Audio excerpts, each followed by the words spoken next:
তাকবীর আল্লাহু আকবার স্লোগান হয়, বিদেশিদের কাছে কি বার্তা যায়?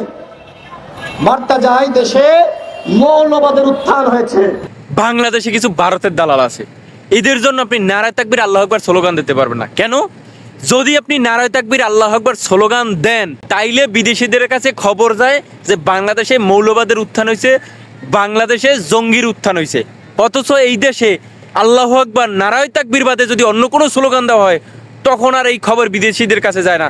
তখন খবর যায় না যে বাংলাদেশে ভারতের দালালদের উত্থান হয়েছে, বাংলাদেশে নাস্তিকদের উত্থান হয়েছে, বাংলাদেশে নর্তকীদের উত্থান হয়েছে, বাংলাদেশে জঙ্গিদের উত্থান হয়েছে। তখন আর হয় না।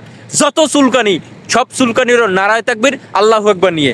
আমি মনে করি যারা নারায়ে তাকবীর আল্লাহু আকবার বিরুদ্ধে কথা বলে, তারা হলো সবচেয়ে উগ্রবাদী, নাস্তিক এবং ইসলাম বিদ্বেষী।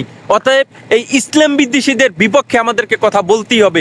তাতে যদি আমাকে কেউ জঙ্গি বলে, আমাকে যদি সন্ত্রাসী বলে, আমার কুরআনের কথা বলতে যাইয়া, আমার ইসলামের কথা বলতে যাইয়া আমাকে যদি কেউ জঙ্গি বলে, তাহলে আমার সমস্যা নাই।